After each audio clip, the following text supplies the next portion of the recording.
আপনার মূল্যায়ন এই পরিচালকগুলো আপনার আলাদা আলাদা ধারা রয়েছে, বিভিন্ন রকম স্টাইল রয়েছে, তাদের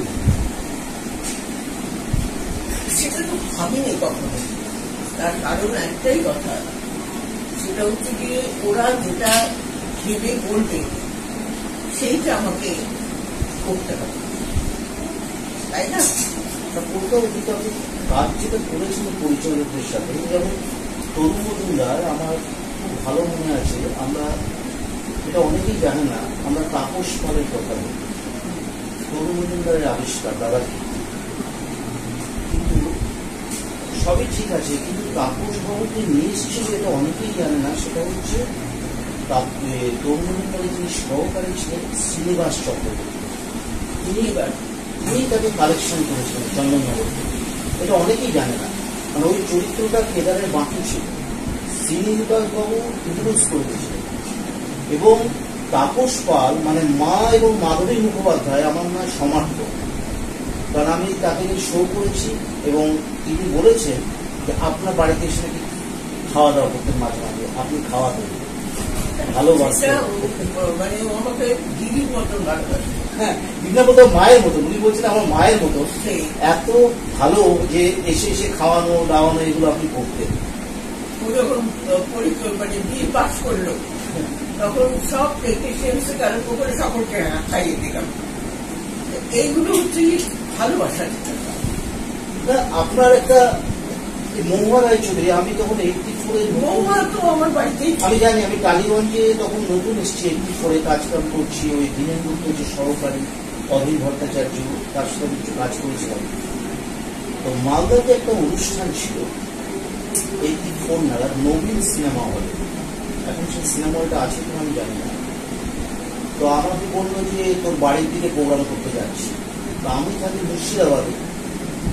তখন উনি বললেন কি, বললেন যে মাধবীদের বাড়ি মানে আপনার বাসায় এসে আপনার কাছ থেকে খাবার নিয়ে সেই খাবার গাড়িতে তুলে মালদায়,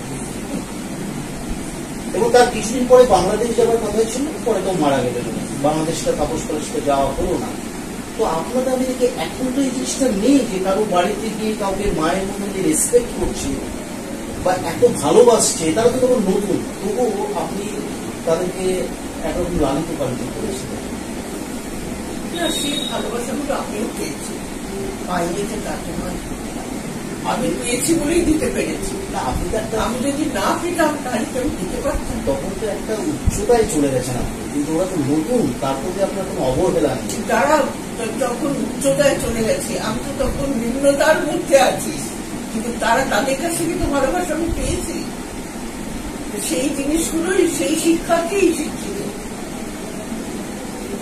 এগুলো ভাবা যায় না। কদিন আগে আপনার এই সজল মিত্র আছে, যিনি অর্গানাইজার, আমার সাথে কথা হচ্ছিল যে উৎসব অনুষ্ঠান করেন, তো সেখানে সুচিত্রা মিত্র, কণিকা বন্দ্যোপাধ্যায়, হেমন্ত বাবু অনুষ্ঠান করছে, তো কিছু বিক্রি নেই, তো 70-এর আগে।